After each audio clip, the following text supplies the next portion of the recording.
Welcome back. President Abdel Fattah al-Sisi announced on Monday that the terrorist attack in St. Peter Church on Sunday was carried out by a suicide bomber. The president identified the suicide bomber as 22-year-old Muhammad Shafiq Muhammad Mustafa, who wore an explosive belt. He noted that 3 men and a woman were arrested in connection to the attack, while search continued for others. Al-Sisi said that the attack came as a move from desperate people after many failed attempts to undermine the country. The statements were made during a state funeral held for the martyrs. President Al-Sisi and Pope Tawadros II, the Pope of Alexandria and the Patriarch of the Holy Apostolic See, led the state funeral held for the martyrs of Sunday's terrorist attack in St. Peter Church. The funeral was also attended by Prime Minister Sharif Ismail, as well as a number of ministers and high-ranking officials. Pope Tawadros II, the Pope of Alexandria and the Patriarch of the Holy Apostolic See, led prayers for the martyrs of Sunday's terrorist attack on St. Peter Church. The prayers were held at Virgin Mary and St. Antonius Church in Nasr City District. Addressing the Mass, the Pope said that the attack is a painful incident not only to the Church but to the whole country, and that all Egyptians share the grief. The Pope stressed the importance of national unity, praying for peace for Egypt and Egyptians. Pope Tawadros has earlier met with high-ranking bishops of the Coptic Orthodox Church to discuss the developments of the heinous attack right after cutting his trip to Greece and returning to Cairo.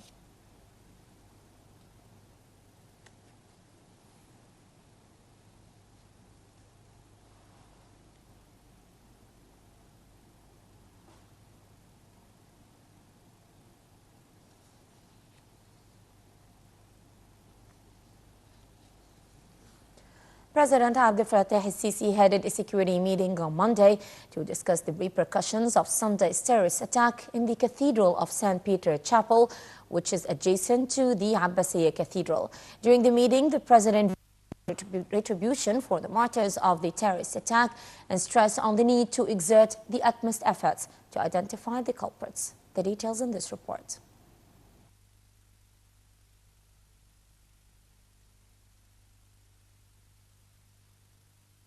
Attack in the Cathedral of St. Peter Chapel, which is adjacent to Abbasiyya Cathedral. The meeting is to be attended by Prime Minister Sharif Ismail, Minister of Defense General Sid'i Subhi, and Minister of Interior General Magdi Abdel Ghaffar. The meeting is also to be attended by the head of the Military Intelligence Department and the head of the National Security Authority.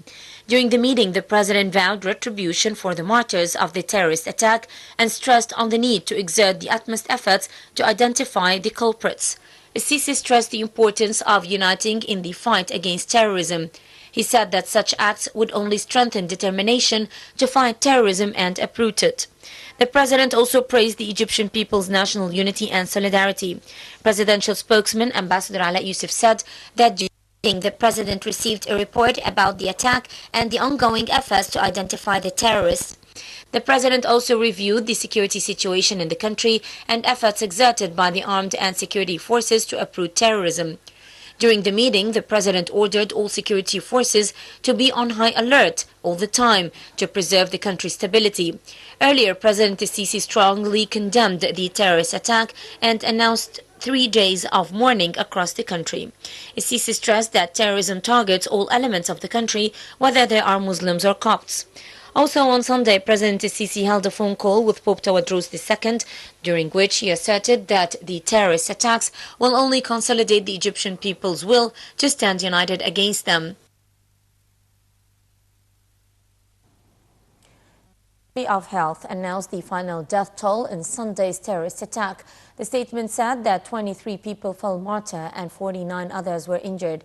The statement said that 23 of the injured were released from hospitals after receiving treatment.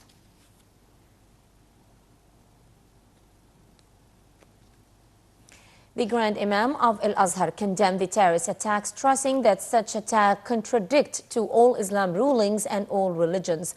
Sheikh Ahmad al-Tayyib said that savagery attack has left wounds that are hard to sew in the hearts of both Muslims and Christians.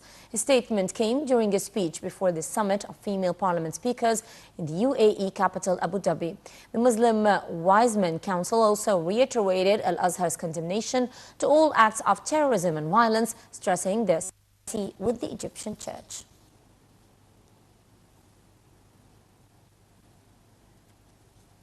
Egypt's ambassador to the Vatican, Hatem Saif al-Nasr, said that he received a phone call from Pope Francis' office in which he expressed his condolences to President Abdel Fattah al-Sisi over the church attack. Pope Francis also expressed deep condolences to Pope Tawadros II and to the Egyptians, stressing that he prays for peace in Egypt. For his part, Saif al-Nasr expressed his appreciation for Pope Francis.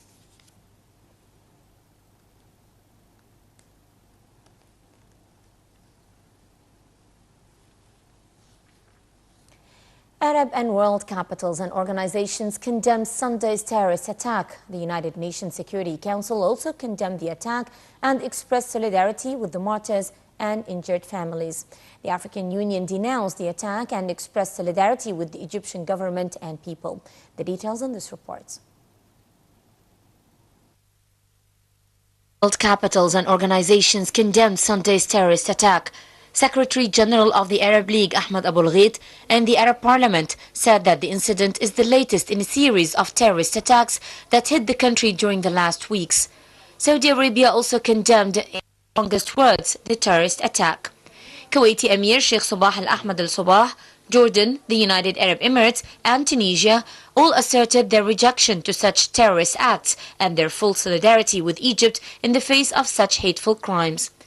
The Secretary General of the Gulf Cooperation Council, Dr. Abdul Latif bin Rashid Al Zayani, also condemned the attack, saying that the act stands against all ethical and human principles. In a statement, Zayani reiterated the GCC's support for Egypt's efforts to combat terrorism and to uproot terrorist organizations. He also paid condolences to the families of the martyrs and hoped speedy recovery of the injured. World leaders also offer their condemnation and condolences to President Abdel Fattah al-Sisi, including Russia's President Vladimir Putin and the French Foreign Ministry, as well as the European Union Foreign Policy Chief Federica Mogherini. The United Nations Security Council also condemned the attack and expressed solidarity with the martyrs and injured families. In a statement, the Council said that terrorism in all forms is a threat to world peace and security. The African Union also denounced the attack and expressed solidarity with the Egyptian government and people.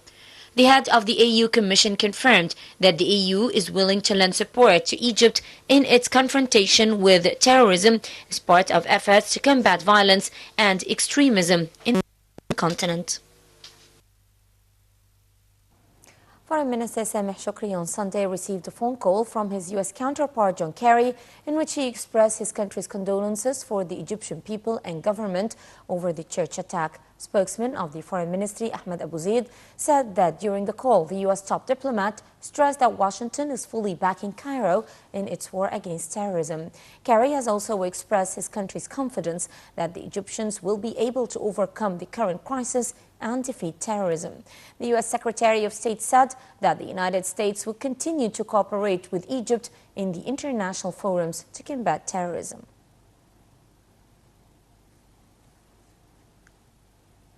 Egypt is set to receive on Monday a modern submarine from Germany. The submarine is the first among several ones that will join the Egyptian Navy. The submission ceremony will be held in the German city of Kiel, where the Egyptian flag will be raised above the new submarine. The new submarine is considered a significant addition to the Navy, which will help it protect the Egyptian coast and territorial waters.